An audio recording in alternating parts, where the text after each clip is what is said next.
Hello friends, good evening to all. আশা করি সকলে ভালো আছো। তো আমরা প্রতিদিনের মতো এবারও কিন্তু 25টা কোশ্চিন নিয়ে এসেছি জিএনএম এএনএমের জন্য, ঠিক আছে। আর এই প্রত্যেকটা কোশ্চিন কিন্তু আমাদের PYQ এর, ঠিক আছে, প্রিভিয়াস ইয়ার্স কোশ্চেন। আবার সেখানে কত করবো, আজকে 25টা কোশ্চেন সলভ করব। এবং এই 25টা কোশ্চেন করতে গিয়ে আমরা যে ডেটাগুলো সামনে পাবো সবগুলোই কিন্তু থিওরিটিক্যাল আলোচনা করব, ঠিক আছে। আর আশা করি ক্লাসটা অবশ্যই তোমাদের ভালো লাগবে। আর যদি ক্লাসটা ভালো লাগে অবশ্যই তোমরা বেশি বেশি করে শেয়ার করবে, লাইক করবে, অ্যান্ড কমেন্টে অবশ্যই জানাবে যদি কোথাও কোনো প্রবলেম থাকে। আর যারা এই চ্যানেলে নতুন তারা অবশ্যই সাবস্ক্রাইব করবে, ঠিক আছে। চলো তাহলে আমরা শুরু করি ফার্স্ট কোশ্চেন দিয়ে আমাদের। এইচআইভিতে কোন ধরনের নিউক্লিক অ্যাসিড উপস্থিত? এইচআইভিতে, তাহলে এইচআইভি কি? এইটা এক ধরনের ভাইরাস, ঠিক আছে। এটা একটা কি ভাইরাস? ভাইরাস, এইচআইভি একটা ভাইরাস। এটা কোন রোগের ভাইরাস যদি দেখি আমরা, তাহলে এইচআইভি হচ্ছে এইডস রোগের ভাইরাস। এইডস রোগের ভাইরাস হচ্ছে এইচআইভি, ঠিক আছে। এইচআইভি যদি পুরো নাম দেখি, হিউম্যান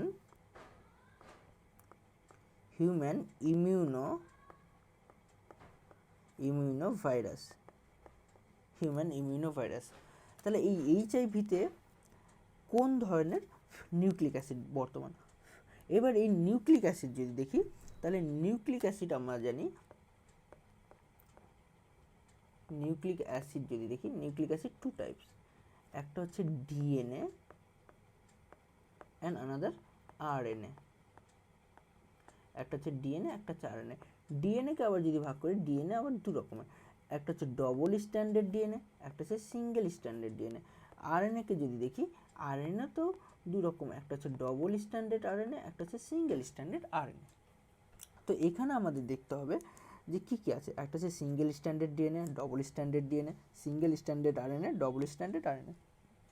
তাহলে আমরা এটা কিন্তু থিওরিতে পড়েছিলাম যে এইচআইভিতে সিঙ্গেল স্ট্যান্ডার্ড আরএনএ থাকে, ঠিক আছে, সিঙ্গেল স্ট্যান্ডার্ড আরএনএ থাকে। তাহলে আমাদের সঠিক উত্তর হচ্ছে সি নম্বরটা আমাদের সঠিক উত্তর। তারপরের কোশ্চেনে চলে যায়, নিচের কোন অংশটি মানবদেহে পাচিত খাদ্য শোষণের জন্য দায়ী? যদি আমরা সেটা দেখি, তাহলে পাচিত খাদ্য শোষণের জন্য দায়ী অংশটা কোনটা? তাহলে আমরা কী কী অপশান আছে, গ্রাসনালী, যকৃৎ, অগ্নাশয় অ্যান্ড ক্ষুদ্রান্ত, তাই তো। তাহলে এই কয়েকটা অপশান আছে, এই কয়েকটা অপশানের মধ্যে তাতে তোমরা বেছে নাও কোনটা হতে পারে। আচ্ছা, এই কোশ্চেনগুলো মানে 1 থেকে 30 অবধি সবগুলো কোশ্চেন মার্কস হচ্ছে 1 করে। 1 করে মার্কস মানে অ্যান্সার হবে 1, একটাই অ্যান্সার হবে, ঠিক আছে।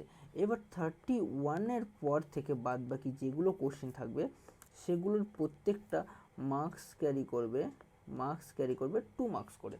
তাহলে সেই হিসাবে আমাদের অ্যান্সার দিতে হবে কিন্তু, ঠিক আছে, কারণ আমাদের নাম্বারগুলো কিন্তু জাম্বেল করা আছে। তো চলো তাহলে ফার্স্ট কোশ্চেন, যদি এখানে কোশ্চেনটা যদি দেখে নিই, তাহলে কী অ্যান্সার হবে এটা? তাহলে অ্যান্সার যদি হয় এটা কি দেখে নিই, চলো। তাহলে আমাদের ফার্স্ট যদি দেখি, আমাদের মুখটা এরকমভাবে থাকে, তাই তো। এইবার এইখানে কি হচ্ছে, এইখান দিয়ে আমাদের গ্রাসনালী আসে, তাই তো। গ্রাসনালী এসে একটু পার্টে এরকম ফুলে যায়, যেটাকে আমরা বলি পাকস্থলী। এটার নাম কি? পাকস্থলী বা স্টোমাক।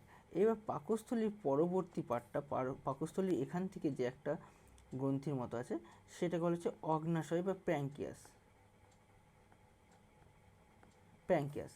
এবার এখান থেকে তার পরবর্তী পার্টটা একটু ফুলে আসে গিয়ে এভাবে ফোল্ড হয়ে তারপরে এখান থেকে বের হয়, তাই তো, এখান থেকে বের হয়। তাহলে এখানেই ছিল আমাদের ক্ষুদ্রান্ত বৃহদন্ত।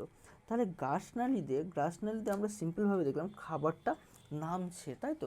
তাহলে গ্রাসনালী কিন্তু এখানে খাদ্য শোষণের জন্য দায়ী কোনোভাবেই নয়।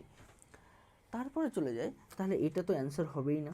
তারপরে কী হচ্ছে, যকৃৎ কিন্তু খাবারটাকে ভাঙতে, মানে লিভার যেটাকে বলা হচ্ছে, লিভার খাবারটাকে ব্রেক ডাউন করতে সাহায্য করছে, তাহলে লিভারও অ্যান্সার হবে না। অগ্নাশয় খাবারটাকে ব্রেক ডাউন করতে হেল্প করছে, তাহলে এটাও অ্যান্সার হবে না। তাহলে আমাদের খাবারটা শোষণ করে কি? ক্ষুদ্রান্ত বিভিন্ন খাবারগুলো শোষণ করে নেয়। তাহলে আমাদের সঠিক উত্তর হয়ে যাচ্ছে ডি নম্বরটা। তারপরে যদি চলে যায়, in BCG vaccine, the full form of BCG কি? ফুল ফর্ম অফ যদি বিসিজি দেখি, তাহলে বিসিজি আগে বুঝতে হবে যে বিসিজিটা কী জিনিস। এইটা অ্যাকচুয়ালি হচ্ছে একটা ভ্যাকসিনের নাম। বিসিজি ভ্যাকসিন দেওয়া হচ্ছে যক্ষা রোগে এই ভ্যাকসিনটা দেওয়া হয়। এইবার এই ভ্যাকসিনটা যদি যক্ষা রোগে দেওয়া হয় তাহলে যক্ষা রোগের জীবাণুর নাম কি? Mycobacterium tuberculosis. Mycobacterium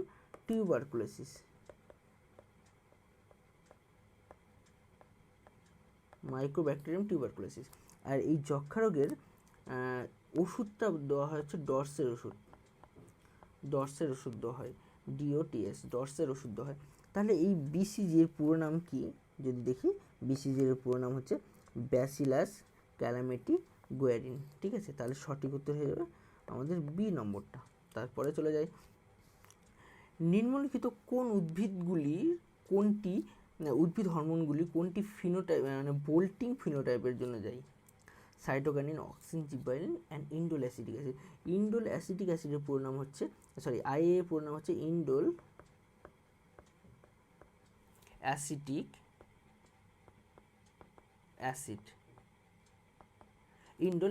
acid.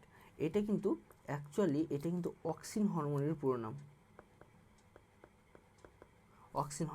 নাম। এবার যদি কাজগুলো দেখে নিই, সাইটোকাইনিন কি কাজ করে? 1 নম্বর হচ্ছে সেল ডিভিশন, আর 2 নম্বর কি হচ্ছে? পত্রমোচন বিলম্বিত করা।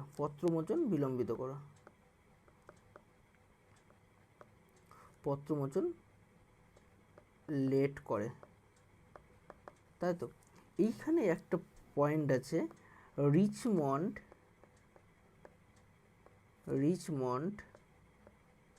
ল্যাং ইফেক্ট সাইটোকাইনিনের জন্য হয়ে থাকে। অক্সিন চলে যায়, অক্সিনে হচ্ছে অগ্রস্থ প্রকটতা, মানে এপিক্যাল ডরমেন্সি যেটাকে বলা হয় অগ্রস্থ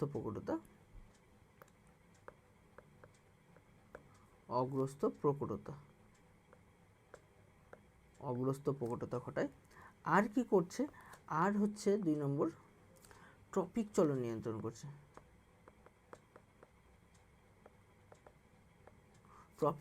কন্ট্রোল করছে। জিববারেলিনে চলে যায়, জিববারেলিন কি করছে? জিববারেলিনে 1 নম্বর বীজের সুপ্তাদশা সিড ডরমেন্সি ব্রেক করছে। আর 2 নম্বর, যদি কোনো একটা প্ল্যান্ট আঁকি, দেখো প্ল্যান্টের এখানে একটা লিপ আছে, এখানে একটা লিপ আছে, এবার প্ল্যান্টের যে পোর্শনগুলো থেকে লিপ বেরোচ্ছে সেটাকে বলা হয় নোড। তাহলে এটা কি? নোড। আর দুটো নোডের মাঝে এই পার্টটাকে বলা হয় ইন্টারনোড। তাহলে এই যে নোডের কোনো গ্রোথ করছে না, ইন্টারনোডের গ্রোথ করছে, এইটাকে বলা হয় বোল্টিং ইফেক্ট। তাহলে বোল্টিং ইফেক্ট দেখা যায় হচ্ছে আমাদের জিববারেলিনে।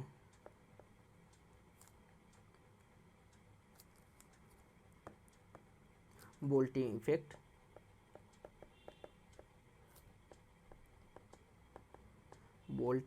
দেখা যাচ্ছে জিববারেলিনের জন্য। তারপরে কোশ্চেন চলে যায়, নিচে নিম্নলিখিত রঞ্জকগুলি কোনটি মানব দেহের ত্বকে পাওয়া যায়? তাহলে কি বলছে? অ্যান্থোসায়ানিন, সায়ানিডিন, মেলানিন এবং অপসিন। তাহলে দেখো অ্যান্থোসায়ানিন এটা কিন্তু আমরা জানি প্ল্যান্টে পাওয়া যায়। সায়ানিডিন আমরা এখনো এটা সম্পর্কে ভালো জানিই না, যে সায়ানিডিন কোথাও নাম শুনছি কিনা, অপসিনও নাম শুনেছি কিনা জানি না। এইবার তাহলে কিন্তু আমরা মেলানিন নামটা কিন্তু খুব শুনে থাকছি। মেলানিন হচ্ছে মানবদেহের কালারের জন্য দায়ী, তার মানে পিগমেন্টেশনের জন্য দায়ী।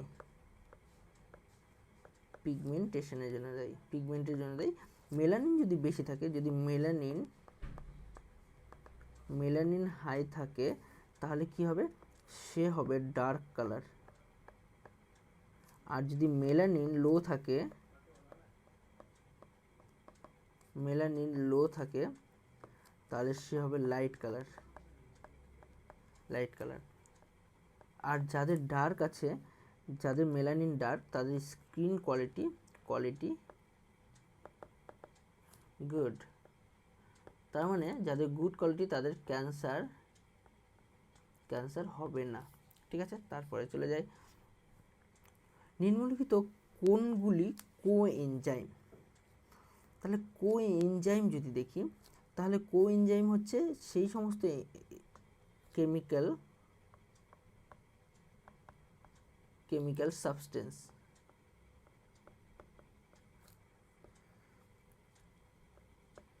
সাবস্টেন্স যেটা নাকি এনজাইমকে হেল্প করে। তার মানে কোএনজাইম কোনগুলো? এফএডিএইচ যদি দেখি, এনএডিপি এর কোএনজাইম। ভিটামিন এ কখনো কারো কোএনজাইম না, ঠিক আছে, এর জন্য রাতকানা রোগ হয় ভিটামিন এর জন্য। এমজি কিন্তু একটা কোএনজাইম, কিন্তু এমএন প্লাস কোনো কোএনজাইম না, ঠিক আছে, এমজি একটা কোএনজাইম। তারপরের কোশ্চেনে চলে যায়, জাইলেম কলার অধীন নিম্নলিখিত কোন কোষগুলি মৃত? দেখো এখানে নাম্বারটা দেখো 32, তার মানে এটা কিন্তু মার্কস আছে 2 মার্কস। অ্যান্সারও হবে কিন্তু মোর দেন 1, একের বেশি কিন্তু অ্যান্সার হবে। তাহলে অ্যান্সার কি আছে এখানে? জাইলেম কলার অধীনে কোন কোষগুলি মৃত? তাহলে মৃত যদি দেখি, তাহলে জাইলেম, ফার্স্ট কথা হচ্ছে xylem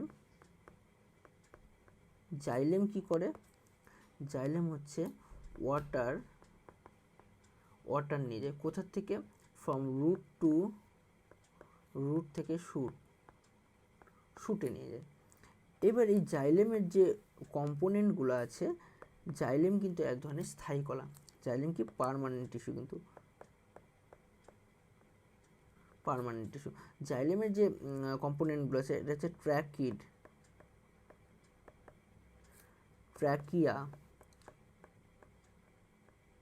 trachea, xylem parenchyma and xylem fibre. এইগুলোর মধ্যে ট্র্যাকিড কিন্তু ডেথ সেল, ট্র্যাকিয়া হচ্ছে ডেথ অ্যান্ড জাইলেম ফাইবার হচ্ছে ডেথ। তাহলে লিভিং কোনটা? লিভিং হচ্ছে কেবলমাত্র জাইলেম প্যারেনকাইমা। তাহলে কোন কোষগুলো মৃত? ট্র্যাকাইডস, ট্র্যাকিয়া, জাইলেম তন্তু। তাহলে এ, বি অ্যান্ড সি, এটা হচ্ছে আমাদের সঠিক উত্তর।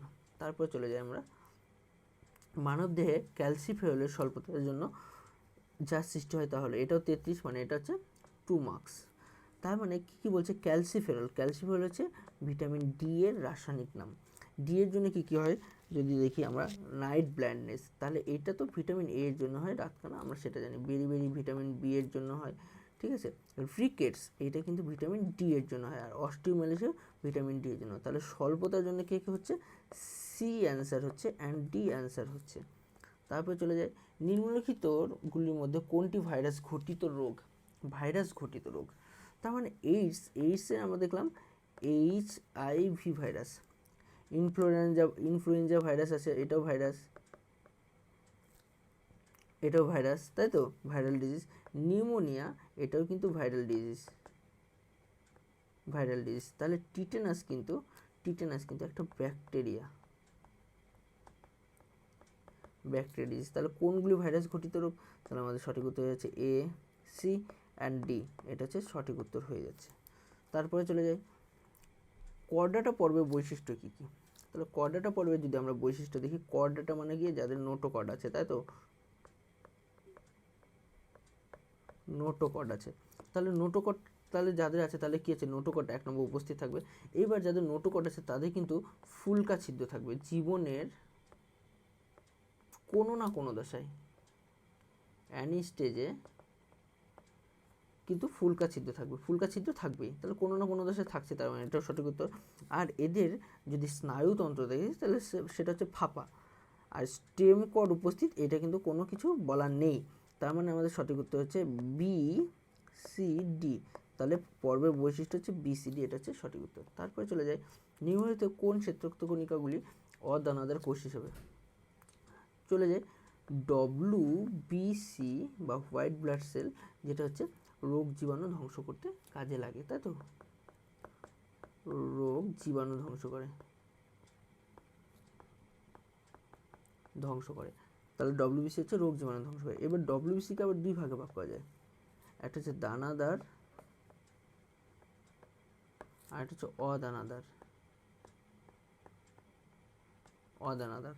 দানাদারের মধ্যে নিউট্রোফিল, ইওসিনোফিল অ্যান্ড বেসোফিল, আর অদানাদারের মধ্যে লিম্ফোসাইট অ্যান্ড মনোসাইট। তাহলে দেখো এখানে অদানাদার বলছে, তার মানে মনোসাইট অ্যান্ড লিম্ফোসাইট। তাহলে সঠিক উত্তর হচ্ছে বি অ্যান্ড ডি, এটা হচ্ছে অ্যান্সার। তারপরের কোশ্চেনে চলে যায়, এটাও 2 মার্কস ক্যারি করবে। নিম্নলিখিত কোনটি মেকি ফল? মেকি মানে হচ্ছে ফলস, মানে ফলস বলতে বোঝানো হচ্ছে ট্রু ট্রু ট্রু ফুড কোনগুলো? যেগুলো হচ্ছে ডিম্বাশয় কিসে পরিণত হয়? ডিম্বাশয় হচ্ছে ফলে পরিণত হয়। আর ডিম্বক হচ্ছে বীজে পরিণত হয়। এগুলো হচ্ছে ট্রু ফুড। কিন্তু যদি আমরা দেখি আপেলের ক্ষেত্রে কিন্তু ওর থ্যালামাস বা পুষ্পাক্ষ কিন্তু ফলে পরিণত হচ্ছে। টমেটো তো ট্রু ফুড, কলাও ট্রু ফুড। স্ট্রবেরির ক্ষেত্রে দেখবে স্ট্রবেরিটাও হতে পারে। তাহলে সি অ্যান্ড ডি হচ্ছে আমাদের সঠিক উত্তর। তারপর চলে যায় তারপরে কোশ্চেন, নিচে কোনগুলি প্রোক্যারিওটিক কোষে থাকে না? তাহলে প্রোক্যারিওটিক কোষ বলতে যেগুলো আদি কোষ, যাদের মধ্যে কোনো সুস্পষ্ট নিউক্লিয়াসটা নেই, তার পরিবর্তে কী আছে, নিউক্লিয়ার মেটেরিয়ালগুলো মানে ডিএনএ আরএনএগুলো বা জেনেটিক ম্যাটেরিয়ালগুলো আমাদের কোষের মধ্যে ভেসে বেড়াচ্ছে সাইটোপ্লাজমের মধ্যে। তাহলে কী থাকে না? তাহলে 1 নম্বর নিউক্লিয় পর্দা থাকে না, আর নিউক্লিয়াস থাকে না। রাইবোজোম কিন্তু থাকে, আর আমাদের প্রোক্যারিওটিক কোষের রাইবোজোম 70S প্রকৃতি। আর নিউক্লিক বস্তু বলতে কী বোঝানো হচ্ছে? ডিএনএ অ্যান্ড আরএনএ, এগুলো কিন্তু আমাদের প্রোক্যারিওটিক কোষেও থাকে। তারপরের কোশ্চেনে চলে যায়, নিম্নলিখিত উক্তিগুলির মধ্যে কোনটি সঠিক নয় বলেছে, তার মানে ভুল, রং বলেছে। রং অ্যান্সার কোনটা হবে? তাহলে দেখো এডিএইচ একটি পেপটাইড জাতীয় হরমোন, এটা তো ট্রু। তারপরে কি বলেছে? থাইরক্সিন বিএমআর বৃদ্ধি করে, এটাও ট্রু। কারণ সেই জন্য বিএমআর বৃদ্ধি করে বলে একে ক্যালোরিজেনিক হরমোন বলা হয়। প্রোল্যাকটিন পাচনে সাহায্য করে না, এটা ভুল। প্রোল্যাকটিন হচ্ছে দুগ্ধকরণে মিল্ক ক্ষরণে সাহায্য করে। আর সোমাটোট্রপিক হরমোন জননে সাহায্য করে না, সোমাটোট্রপিক হরমোন গ্রোথে সাহায্য করে। ঠিক আছে, তাহলে আমাদের সঠিক উত্তর কি হচ্ছে? সঠিক নয় বলেছে, তার মানে আমাদের সি অ্যান্ড ডিটা হচ্ছে আমাদের অ্যান্সার।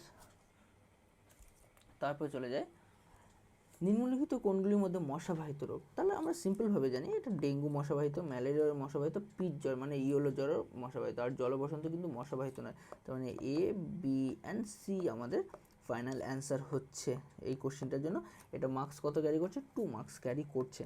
তারপরের কোশ্চেনে চলে যায় 37 নম্বর, টিএমবি সম্পর্কিত কোন উক্তিটি ভুল? আমরা একটু আগে বললাম টিএমবি সম্পর্কিত, টিএমভি ইকুয়াল টু হচ্ছে কি? টিএমভি এটা কি হচ্ছে? টোবাকো মোজাইক ভাইরাস, এটা হচ্ছে আমাদের টিএমভি। তাহলে এই টিএমভিও কিন্তু আমরা একটু আগে বললাম, টিএমভি হচ্ছে একটা আরএনএ ঘটিত ভাইরাস। ঠিক আছে, আরএনএ জেনেটিক ম্যাটেরিয়াল নিয়ে তৈরি হচ্ছে। আর যেহেতু টোবাকো আছে, টোবাকো হচ্ছে তামাক গাছে হয়, তাহলে এখানে এর জেনেটিক ম্যাটেরিয়াল আরএনএ, এটি তামাক গাছ হয়, এটা তো একদম সঠিক। কিন্তু এটি ব্যাকটেরিওফাজ না, এটা আইকোসোহেড্রাল নয়। ঠিক আছে, তাহলে সঠিক উত্তর বি অ্যান্ড ডি। তারপরে চলে যাই, মিয়োসিস সম্পর্কিত উক্তিটি নির্ণয় করো। তাহলে মিয়োসিস সম্পর্কিত উক্তিগুলি নির্ণয় করো। তাহলে আমাদের আগে জানতে হবে মিয়োসিসটা কি এবং মিয়োসিস সম্পর্কে কি কি বলা যেতে পারে। ঠিক আছে, তার মানে কি, ফার্স্ট জানতে হবে মিয়োসিসকে 1 নম্বর বলা হয় হ্রাস বিভাজন বা রিডাকশন ডিভিশন বলা হয়। ঠিক আছে, ডিভিশন। 2 নম্বর, মিয়োসিসে কয়টা অপত্য কোষ তৈরি হয়? 4টা নিউ সেল তৈরি হয়। 3 নম্বর পয়েন্ট যদি চলে যায়, ঠিক আছে, তাহলে এইটা কিন্তু রিপ্রোডাক্টিভ রিপ্রোডাক্টিভ মাদার সেলে হয়ে থাকে, মানে জনন মাতৃকোষ হয়ে থাকে। অ্যান্ড ভেরি ইম্পর্টেন্ট 4 নম্বরটা এখানে কিন্তু ক্রসিং ওভার হয়, ক্রসিং ওভার ডান। তাহলে এখানে বলছে সঠিক উত্তর নির্বাচন করা, এটি দেহকোষ হয়, এটা তো ভুল, ক্রসিং ওভার ঘটে না, এটা ভুল। তাহলে 4টি জনন কোষ উৎপন্ন হয়, একদমই ঠিক। আর এটা হাঁস বিভাজন বলা হয়, একদমই ঠিক। তাহলে সঠিক উত্তর ভি অ্যান্ড ডি, এটাও 2 মার্কস ক্যারি করেছে আমাদের। তারপরে চলে যায় identify the correct statement from the following. এখানে কি বলেছে যে নিম্নলিখিত থেকে সঠিক উত্তরটি শনাক্তকরণ করো। কি বলেছে? রাইজোবিয়াম একটা মিথজীবী নাইট্রোজেন সংবর্ধনকারী ব্যাকটেরিয়া। অ্যাপ্রোপ্রিয়েট, একদম সঠিক, কারণ এই রাইজোবিয়ামগুলো কিন্তু মিথজীবী, এটা কিন্তু লেগুমিনেসি প্ল্যান্টে থাকে। কেন থাকে? কারণ লেগুমিনেসি প্ল্যান্টের রুটে থাকে কি তৈরি করে? নডিউল তৈরি করে। নডিউল কেন তৈরি করতে পারে? কারণ এদের মধ্যে লেগ হিমোগ্লোবিলিন আছে বলে। তাহলে এটা তো সঠিক উত্তর। লেগ হিমোগ্লোবিলিন ব্যাকটেরিয়ায় বসে থাকে, এটা তো কখনোই না। নাইট্রোজেনকে অ্যামোনিয়াতে রূপান্তরিত করাকে ডিনাইট্রিফিকেশন বলা হয়। নো, নাইট্রোজেনকে অ্যামোনিয়াতে রূপান্তরিত করাকে বলা হয় অ্যামনিফিকেশন।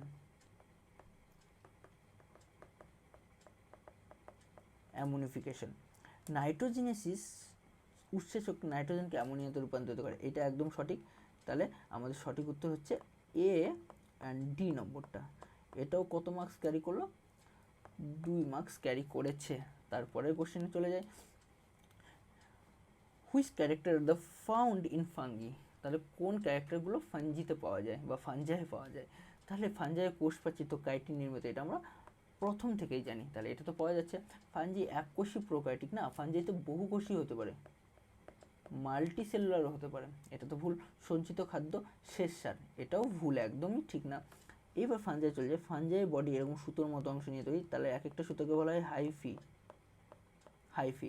এবং অনেকগুলো এরকম হাইফি মিলে এরকম টুইস্টেড হয়ে পাকিয়ে কি তৈরি করে? মাইসেলিয়াম